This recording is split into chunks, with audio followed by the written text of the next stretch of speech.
Entonces, frente a la propuesta de Joana de hablar aquí sobre cobertura responsable, entonces me vino a la mente esa idea, ¿no? esa situación. Porque mientras estaba relacionado mientras la sociedad estaba haciendo un reclamo, exigiendo derechos, ¿no es cierto? Los medios estaban pasando como determinados. Eso no es hacer cobertura responsable de lo que pasa en la sociedad, naturalmente. Y entonces, en el 19 acudimos nosotros aquí en Quito y en el Ecuador, creo, que teníamos que informarnos por las redes sociales porque no servía la información que nos daban los medios tradicionales. Pero la información sesgada o inexistente, nula, distorsionada muchas veces. Y claro, entonces eso nos conectaba con otras visiones que habíamos tenido desde nuestra formación como periodistas, porque a mí me tocó cubrir por primera vez en un conflicto así fuerte en Ecuador, que fue justamente la tercera huelga nacional que se produjo ya por el 82 o 83, me parece, durante la presidencia del presidente Hurtado. Ahí tuvimos un bautizo de fuego, digamos, periodístico, ¿no? Yo trabajaba en un periódico que se llamaba el Periódico del Mediodía, y entonces tuvimos que ir a cubrir lo que pasaba. Entonces, cuando salimos a cubrir, ocurría que este era un medio más bien alternativo, un medio que no estaba en la línea de los medios tradicionales, ¿no? Y entonces teníamos la obligación de hacer una información distinta, una información que ponga voces distintas. Porque ¿qué es lo que ocurría, y sigue ocurriendo muchas veces? Es que tenemos las mismas voces son las que se pronuncian cuando hay conflictos, cuando hay cualquier cosa noticiosa, son las mismas voces. Se les llama líderes de opinión a algunos de ellos. Y la verdad es que lo que son es personas vinculadas a los medios nada más, ¿no? Y que no tienen una representatividad social, ¿no? Muy pocas veces se ve a indígenas en la pantalla, muy pocas veces se ve a obreros en la pantalla, muy pocas veces se ve a dirigentes sociales en la pantalla. Se ve a empresarios, se ve periodistas, muchos periodistas de estos contadores de ahora, ¿no? Así se les llama a esos periodistas. Es una pena porque el periodismo es una linda profesión, ¿no? Es una profesión que nos ha enseñado la vida de muchas formas, pero que ahora se ha venido a pique por justamente ese tipo de prácticas. ¿Y qué nos toca ahora?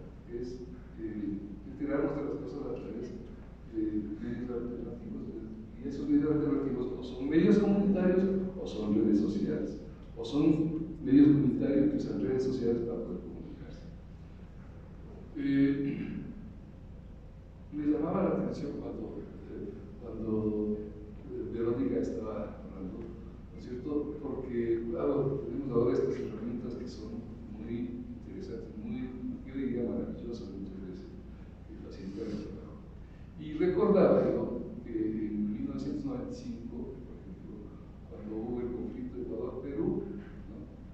Yo trabajaba con CIESPAL y pudimos montar ahí un centro de información, porque frente a qué nos veíamos? Nos veíamos frente a una invasión de fake news, en esa época no se les llamaba así, pero eran eso, ¿no? Eran fake news, ¿no es cierto? Eran noticias falsas que se difundían.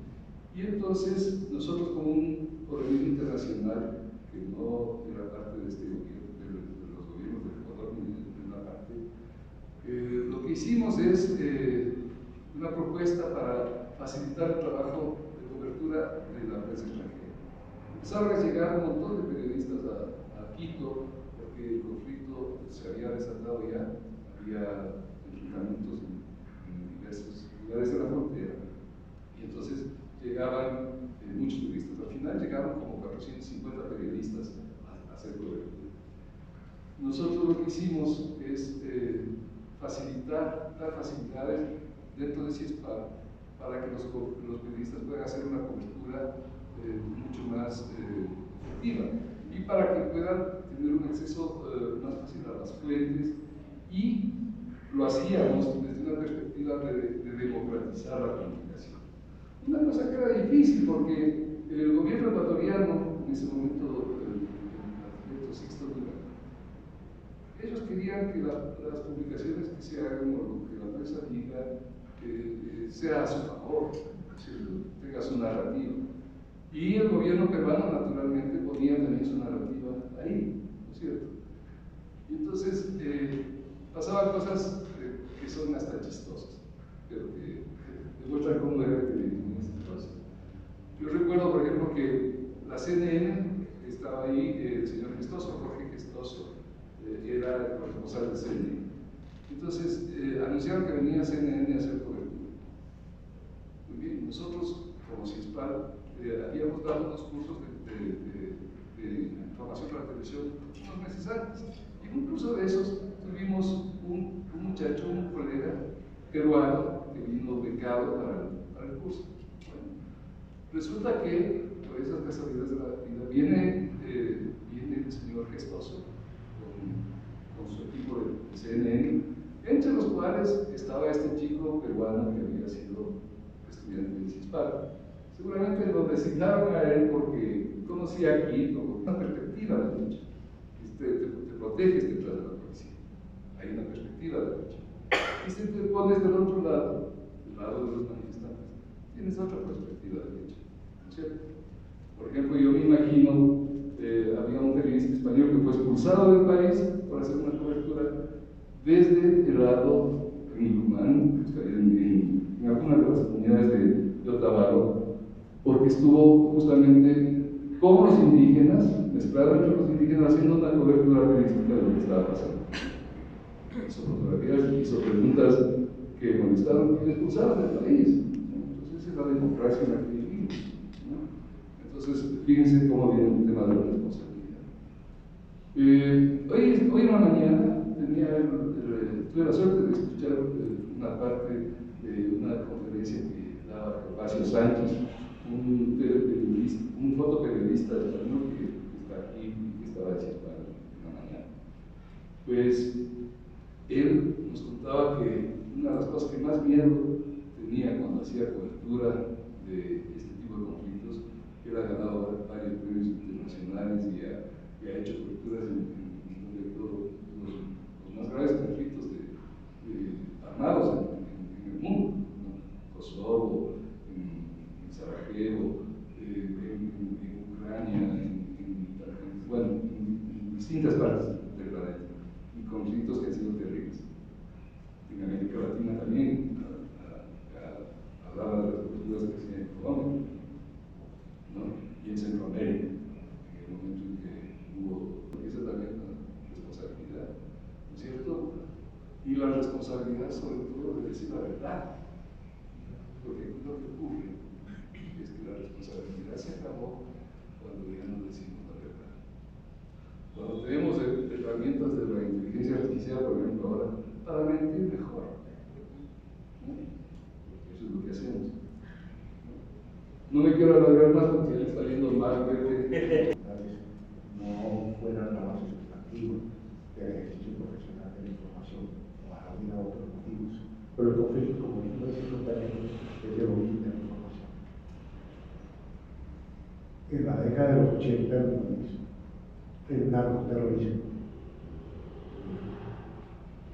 sitió la información y sitió la política. Fuimos blanco, los periódicos, las emisoras de radio, las noticieros de televisión, de agresiones con bombas, asesinatos, desapariciones y secuestros. En ese momento entonces los periodistas tuvimos que tomar una decisión de cerrar filas contra y frente al narcoterrorismo que atacaba por igual a todos los sectores políticos que se expresaban de una manera u otra haciendo información. Esta reflexión la hago porque evidentemente se logró en ese momento, a pesar de los bombazos que explotaban cada media hora y de los muertos y de los colegas que debíamos enterrar todos los días, se logró la solidaridad